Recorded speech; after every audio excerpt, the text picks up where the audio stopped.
Assalamualaikum warahmatullahi wabarakatuh. Salam sejahtera untuk kita semua. Perkenalkan, saya Joni Irawan, SPMSI, dosen program studi S1 Agroteknologi Fakultas Pertanian Universitas Riau. Video ini merupakan bagian dari pernyataan diri dosen dalam unjuk kerja Tridharma Perguruan Tinggi atau PDD UKTPT untuk sertifikasi dosen tahun 2026 bagian proses pengajaran. Adapun mata kuliah yang saya sajikan pada video proses pembelajaran ini adalah Teknologi Produksi Tanaman Hortikultura, di mana saya merupakan salah satu tim teaching pada semester ganjil 2025-2026. Teknologi Produksi Tanaman Hortikultura merupakan mata kuliah wajib pada kurikulum tahun 2024 berbasis Outcome Based Education atau OBE dengan kode AGT 06113010. Adapun deskripsi dari mata kuliah ini mencakup teori, praktikum, studi kasus, dan penerapan teknologi budidaya tanaman yang meliputi komoditas sayur-sayuran, buah-buahan, dan tanaman hias. Materi perkuliahan mencakup pemilihan varietas unggul, pembibitan, penanaman, pengendalian hama dan penyakit, pemeliharaan tanaman, dan yang terakhir adalah penanganan panen dan pasca panen. Di akhir perkuliahan, mahasiswa akan memahami teknologi produksi tanaman hortikultura secara efektif dan berkelanjutan. Mulai dari perencanaan budidaya, pemilihan benih, hingga panen dan penanganan pasca panen. Perkuliahan teknologi produksi tanaman hortikultura dilakukan secara tatap muka di kelas dengan kegiatan seperti penyampaian materi, diskusi interaktif, studi kasus, dan presentasi kelompok. Saya menerapkan pendekatan case-based learning dan collaborative learning, dua metode yang berpusat kepada mahasiswa. Melalui metode ini, mahasiswa didorong untuk berpikir kritis, bekerja sama dalam tim, dan mengaplikasikan teknologi produksi tanaman hortikultura dalam konteks dunia nyata. Mata kuliah ini dirancang untuk mendukung capaian pembelajaran lulusan atau CPL 8, yaitu mampu menerapkan teknologi terkini secara kreatif, inovatif, dan proaktif dalam pengembangan diri melalui pembelajaran, sehingga dapat melaksanakan usaha produksi tanaman hortikultura secara berkelanjutan. Dalam perkuliahan teknologi produksi tanaman hortikultura, berbagai media pembelajaran digunakan untuk mendukung pembelajaran yang interaktif, praktis, dan relevan. Di antaranya adalah slide berbasis multimedia dengan gambar, grafik, dan video pendek, materi berbasis studi kasus nyata di lapangan, dan artikel ilmiah terkini. Kemudian, selain itu, media berbasis kolaboratif seperti Google Classroom, Google Doc, maupun papan diskusi virtual juga digunakan untuk dalam mensukseskan pengejaran proyek secara kelompok di lapangan. Penilaian dalam mata kuliah Teknologi Produksi Tanaman Hortikultura mencakup berbagai komponen untuk mengukur pemahaman, keterampilan praktis, dan partisipasi aktif mahasiswa. Komponen terbesar berasal dari partisipasi aktif 25%, proyek 25%, praktikum 10%, tugas 10%, ujian tengah semester 15%, ujian akhir semester 15%. Hal ini mencerminkan pentingnya keterlibatan mahasiswa dalam diskusi kelas serta kemampuan menerapkan konsep melalui tugas proyek. Penilaian didasarkan secara seimbang antara teori dan praktik, serta penilaian mahasiswa dilakukan secara objektif dan mengacu kepada indikator penilaian yang telah disusun dalam rancangan pertemuan maupun rencana tugas mahasiswa sebagai bagian dari portofolio mata kuliah. Selanjutnya, mari kita menyaksikan cuplikan proses pembelajaran saya bersama mahasiswa di kelas dengan topik pembelajaran pemeliharaan tanaman komoditi hortikultura. Selamat menyaksikan. Assalamualaikum warahmatullahi wabarakatuh. Waalaikumsalam warahmatullahi wabarakatuh. Apa kabar adik-adik mahasiswa semuanya? Sehat? Sehat, Pak. Oke, terima kasih adik-adik mahasiswa. Mengawali perkuliahan pada pagi hari ini, kalau Bapak ucapkan selamat pagi, adik-adik mahasiswa jawab pagi-pagi semangat. Oke, siap? Siap. Oke, selamat pagi. Pagi-pagi semangat. Oke, beri aplaus untuk kita semua. Oke, adik-adik mahasiswa, sebelum kita masuk ke materi, hari ini merupakan pertemuan ke-6 di mata kuliah Teknologi Produksi Tanaman Hortikultura. Sebelum kita masuk ke materi pembelajaran, silakan adik-adik mahasiswa membuka aplikasi Satu Undri untuk melakukan absen secara mandiri.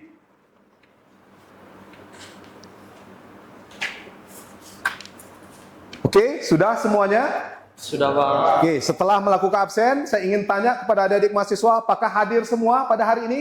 Hadir, Pak. Hadir. Oke, baik, terima kasih adik-adik mahasiswa. Adik-adik mahasiswa, sebelumnya di pertemuan 5 kita bahas topik pembelajaran atau materi pembelajaran tentang penanaman. Bapak ingin merecall dulu terlebih dahulu materi sebelumnya. Ada enggak yang bisa menyebutkan faktor-faktor apa saja yang mendukung dalam proses penanaman? Apa saja faktor-faktor yang mendukung proses keberhasilan dalam penanaman? Satu apa? Bibit yang unggul. Bibit yang unggul. Dua apa? Lahan dan media tanam yang sesuai. Oke, tiga apa? Teknik penanaman yang tepat. Oke, empat apa? Kondisi lingkungan yang mendukung. Oke, jadi adik-adik mahasiswa sudah menyebutkan empat, ya kan, faktor-faktor yang mendukung proses keberhasilan. Salah satunya adalah penggunaan bibit unggul atau varietas unggul. Nah, ini menjadikan indikator bahwa penggunaan varietas unggul itu adalah sangat penting sekali untuk meningkatkan produktivitas, keberhasilan dalam pertumbuhan, keberhasilan dalam budidaya tanaman. Jadi varietas unggul itu adalah salah satu faktor yang penting di dalam aspek budidaya tanaman. Apalagi khususnya di tanaman hortikultura atau komoditi hortikultura. Baik adik-adik mahasiswa, hari ini pertemuan ke-6 di mata kuliah Teknologi Produksi Tanaman Hortikultura. Kita akan bahas materi pembelajaran tentang pemeliharaan tanaman hortikultura. Ada yang tahu apa saja komponen-komponen dari pemeliharaan tanaman? Saya, Pak. Oke, silakan. Apa aja? Untuk komponen pemeliharaan tanaman hortikultura itu ada 4, Pak. Ada penyiraman, penyiangan, pemupukan, dan juga pengendalian organisme pengganggu tanaman, Pak. Oke, jadi ada 4 poin penting yang perlu kita lakukan dalam aspek budidaya tanaman, khususnya di bab pemeliharaan tanaman. Yang pertama itu kita akan bicara tentang penyiraman. Penyiraman itu adalah poin penting yang perlu dilakukan ketika kita sudah melakukan penanaman. Ya kan? Kondisi air perlu kita perhatikan, water manajemennya perlu kita perhatikan. Kemudian yang kedua adalah tentang penyiangan.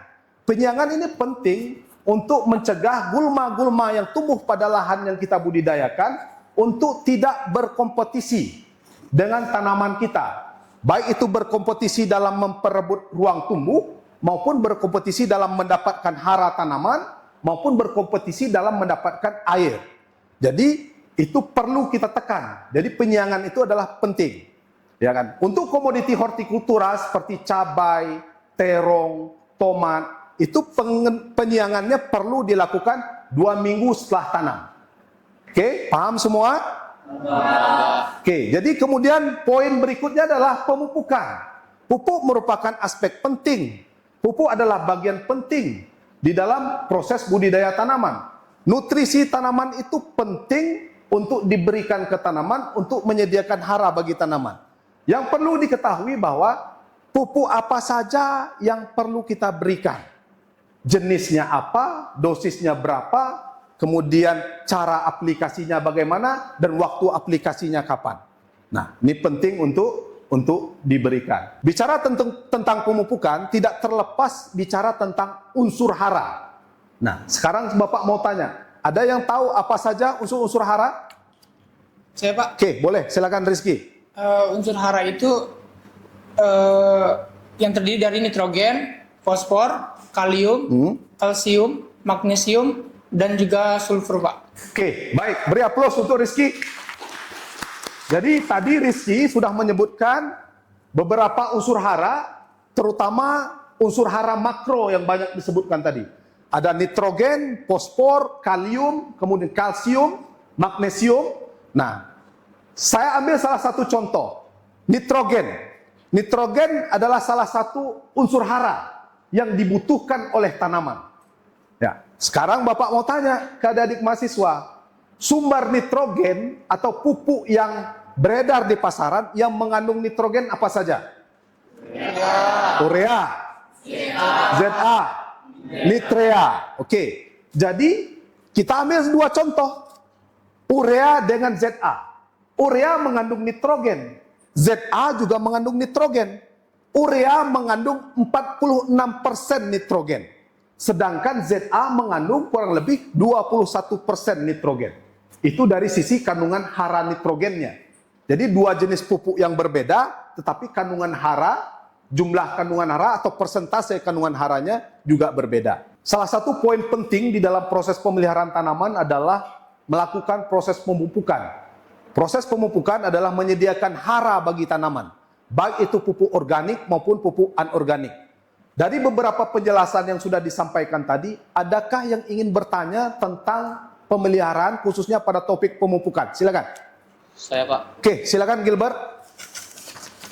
Baik Pak, ingin bertanya, pertanyaan saya, bagaimana strategi pemupukan yang tepat agar mampu meningkatkan pertumbuhan dan hasil secara optimal, efisien, ramah lingkungan, dan ekonomis? Terima kasih Pak. Oke, baik. Terima kasih Gilbert atas pertanyaannya. Bagaimana strategi pemupukan yang bisa optimal, bisa maksimal dalam meningkatkan pertumbuhan dan produksi dari tanaman hortikultura yang kita budidayakan. Di dalam konsep pemupukan dikenal dengan istilah 4T, ya kan? Tepat jenis, tepat dosis, kemudian tepat waktu, dan tepat cara mengaplikasikan. Pertama adalah tepat jenis. Kita harus tepat memilih jenis pupuk yang kita akan berikan. Ketika kita melakukan identifikasi di lapangan, ternyata tanaman kita terdeteksi defisiensi hara N. Berarti pupuk yang kita perlu berikan adalah pupuk yang mengandung unsur hara nitrogen. Sumbernya apa? Sumber pupuknya apa? Contoh tadi ada urea, ada ZA yang sama-sama mengandung nitrogen. Kalau tepat dosis bagaimana? Kita harus tepat dosis yang kita berikan. Contoh, satu tanaman membutuhkan hara berapa? Oke, adik-adik mahasiswa, poin keempat dari pemeliharaan tanaman adalah pengandalian organisme pengganggu tanaman. Apa saja organisme pengganggu tanaman, khususnya di tanaman hortikultura? Ya Pak, Silakan. untuk organisme pengganggu tanaman sendiri di tanaman hortikultura itu ada hama, Hama, penyakit, terus ada juga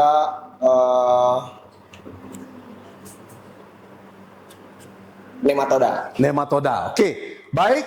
Ada dua komponen utama yang disebutkan tadi, ada hama, ada penyakit.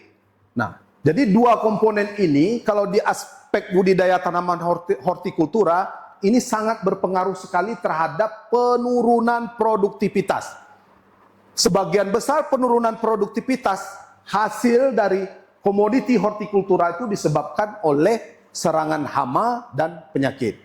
Oke, baik adik-adik mahasiswa, di pertemuan sebelumnya Bapak sudah memberikan dua studi kasus yang Bapak berikan kepada dua kelompok, kelompok 1 dan kelompok 2. Kelompok 1 dengan topik tentang pengendalian hama ulat daun pada tanaman bawang. Kemudian kelompok 2 yaitu adalah gejala defisiensi hara pada tanaman tomat. Untuk kesempatan pertama, Bapak berikan kepada kelompok 1 untuk menyampaikan hasil analisis dan identifikasi studi kasus yang sudah diamati di lapangan dan bagaimana solusinya. Untuk kesempatan pertama, Bapak berikan kepada kelompok 1, Bapak persilakan. Saya, Pak. Oke, silakan.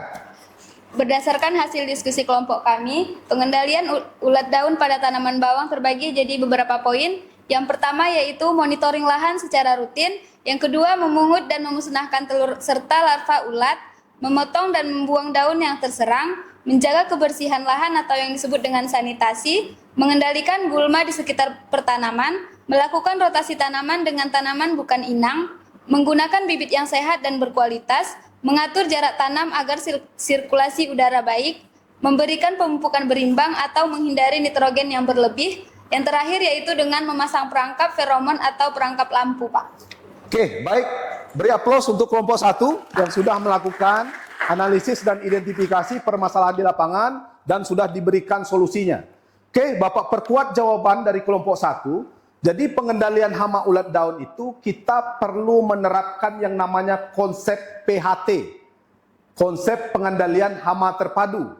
Jadi di dalam pengendalian hama terpadu itu diawali dengan pengendalian secara fisik, pengendalian secara mekanik, pengendalian secara kultur teknis, pengendalian secara biologi, dan langkah terakhir adalah pengendalian secara kimia. Jadi bertahap. Nah, oke, baik. Untuk kesempatan kedua, saya berikan kepada kelompok 2 untuk menyampaikan hasil identifikasi dan analisis studi kasus yang telah diamati di lapangan dengan topik tentang gejala defisiensi hara tanaman, khususnya pada tanaman tomat. Silakan. Baik Pak, terima kasih atas kesempatannya. Saya perwakilan dari kelompok 2. Setelah dilakukan identifikasi defisiensi hara, khususnya hara boron dan zinc, terdapat beberapa gejala yang terdapat di tanaman tomat. Yang pertama, batang pendek dan ujung batangnya tebal, kemudian ditandai dengan daun mengerut, kemudian klorosis pada daun muda dan jaringan daun, kemudian pertumbuhan tanaman tomat ini dapat terhambat dan mati pucuk, kemudian bentuk buahnya tidak normal, buah dan sayur muda busuk dan matang tidak merata, kemudian daun muda atau tunasnya berwarna hijau pucat, kemudian titik tumbuh pada akar dan pucuk berhenti tumbuh. Untuk solusi mengatasi hal ini dapat dilakukan dengan aplikasi pemupukan unsur hara boron dan zinc, Pak. Sekian, terima kasih. Baik, terima kasih. Beri aplaus untuk kelompok 2. Oke, Bapak tambahkan. Jadi, ketika mengamati tanaman, objek tanaman, morfologi tanaman yang kita amati seperti daun, kemudian batang, cabang, bunga, buah. Nah, khusus pada gejala defisiensi hara mikro, seperti boron dan Zn, itu kan muncul pada morfologi daun. Jadi ketika daun mengkerut, pertumbuhan tidak normal, kemudian pertumbuhan terhambat, nah ini bisa mengakibatkan menurunnya produktivitas. Nah, jadi yang perlu Bapak sampaikan kepada adik-adik mahasiswa adalah ketika adik-adik mahasiswa mengamati studi kasus di lapangan, hal-hal yang terjadi real di lapangan, Bapak harap adik-adik mahasiswa bisa mengidentifikasi gejala serangan dengan baik. Sehingga setelah mengidentifikasi dengan baik, adik-adik membuka studi literatur, kemudian memperkuat pengalaman, meningkatkan kompetensinya, sehingga adik-adik mahasiswa ketika turun ke lapangan sudah tahu, sudah bisa mengidentifikasi tanaman yang defisiensi hara, sehingga bisa memberikan solusi. Tadi kelompok 2 sudah memberikan solusi bahwa gejala defisiensi hara boron dan Zn bisa diaplikasikan dengan pupuk boran, ya kan? Nah, ini yang perlu dipahami bersama. Beri aplaus untuk kelompok 2. Terima kasih. Baik, selanjutnya adik-adik mahasiswa, untuk pertemuan berikutnya Bapak akan memberikan tugas individu kepada adik-adik mahasiswa semuanya dengan topik adik-adik mahasiswa diminta untuk mencari 3 organisme pengganggu tanaman yang menyerang tanaman hortikultura. Boleh nanti komoditinya apa saja, baik itu tomat, terong, cabai, kemudian jelaskan gejala serangannya seperti apa, kemudian cara pengendalian UPT-nya bagaimana, kemudian metode yang digunakan seperti apa, dan terakhir adik-adik mahasiswa diminta untuk memberikan kesimpulan tentang cara pengendalian organisme pengganggu tanaman yang paling efektif. Tugas minggu depan dikumpul di Google Classroom dan kita lanjutkan dengan diskusi kelompok hasil temuan-temuan adik-adik mahasiswa di lapangan. Oke, adik-adik mahasiswa, sebagai penutup, Bapak ingin mengajak kita semua yang hadir pada hari ini untuk menerapkan satu hal apa yang telah kita pelajari hari ini. Karena perubahan besar selalu diawali dengan hal-hal kecil yang dilakukan secara konsisten. Terima kasih. Assalamualaikum warahmatullahi wabarakatuh. Waalaikumsalam warahmatullahi wabarakatuh. Baru saja kita menyaksikan cuplikan proses pembelajaran saya pada sesi ke-6 mata kuliah Teknologi Produksi Tanaman Hortikultura yang berfokus pada topik pemeliharaan komoditi tanaman hortikultura. Dalam sesi tersebut, mahasiswa diajak memahami proses pemeliharaan tanaman dimulai dari tahap penyiraman, penyulaman, penyiangan, pemupukan, dan pengendalian organisme pengganggu tanaman. Melalui paparan materi, tanya jawab, dan juga diskusi, pada pertemuan selanjutnya, mahasiswa diminta menyiapkan tugas proyek presentasi, mereka belajar dan mengasah keterampilan. Saya berharap cuplikan pembelajaran tersebut dapat memberikan gambaran yang nyata mengenai pendekatan yang diterapkan dalam kelas yang tidak hanya berorientasi pada pemahaman teori, tetapi juga pada pengembangan kompetensi yang praktis serta kesiapan mahasiswa dalam menghadapi tantangan di dunia pertanian.